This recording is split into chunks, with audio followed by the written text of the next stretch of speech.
Nice to be back mga ka-sports. The moment of truth mga tol. Sino ang papalarin sa Game 7 na ito?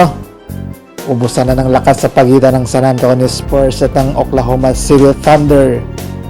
Kung sino ang papasok sa NBA Finals ay siyang haharap sa waiting team na New York Knicks.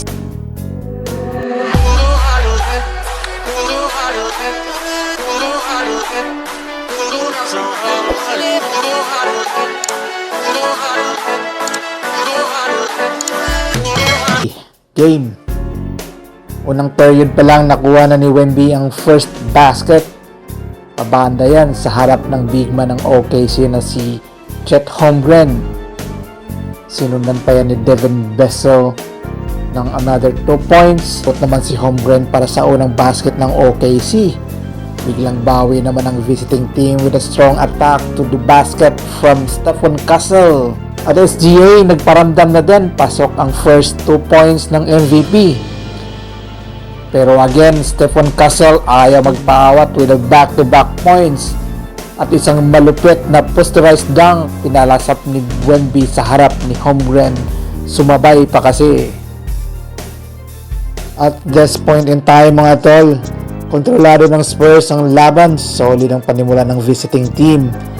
Kada puntos ng OKC, laging may bawi ang Spurs. Pangalawang puntos ni SGA mula sa kanyang floater shot. Pero 3 points naman ang sinagot ng Spurs from Julian Champagnie. Turnover naman ng nakomit ng OKC, nauwian sa fast break ng Spurs with a monster slam ni Castle. Lamang nasa 10 ang mga nakaitim mga tol, kaya napa-time out dito ang home team. And back to the ball game. Nakabawi ng 3-pointer si Cason Wallace. Sinagot naman yan sa kabila ng 3 from Devin Vassell. Paalita lang ng score ang magkabilang team dito mga chong. Naitala naman ni Alex Caruso ang kanyang first basket. And again, Stephon Castle, isang and-one play sa harap ni SGA. Pinagbayad ang OKC sa back-to-back turnover nila. Kaya lumubos sa 14 points ang lead ng San Antonio. Takeover mode naman si Jared McCain ng OKC. Isang back-to-back points agad ang inambag at may pahabol pang 3-pointers sa pagkatapos ng first period. And back to the ball game mga tol, under second quarter, big 3-pointers ang pinakawalan ni Elin Wemby. And so far di pa nakatikim ng kalamangan ng mga nakasulat this time. Pero SGA biglang nagparamdam. 7 straight points lang naman ng naitala ng MVP. At this point, nakalamang na din ang OKC with the 4 points. Pero agad namang binawi ni De'Aaron Fox with the 3-pointers. Sinundan pa ito ng 7 straight points galing kay Wemby sa dulo ng second quarter. And so far, natapos ang first half with a 56-53 ang talaan. Lamang pa rin ang Spurs dito mga chong. Moving on for the third quarter, back-to-back play from Wemby. Isang slam dunk at butatapa ang inaabot ni SGA.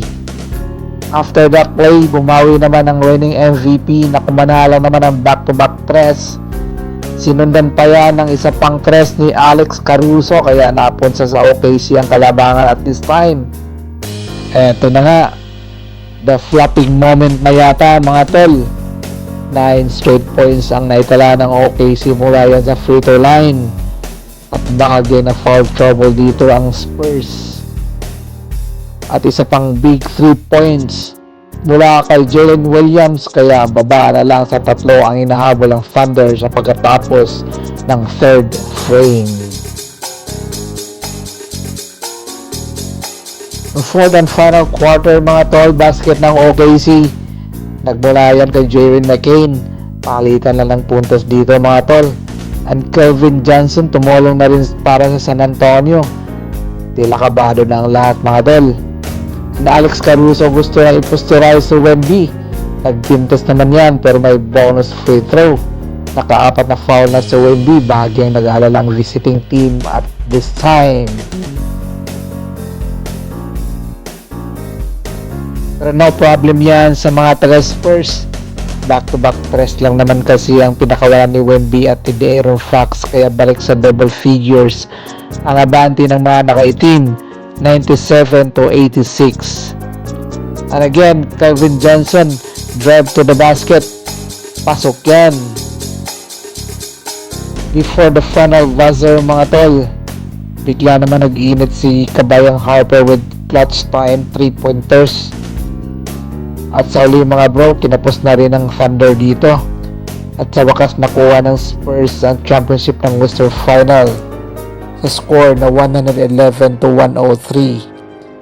At muling bumida naman si Wembanyama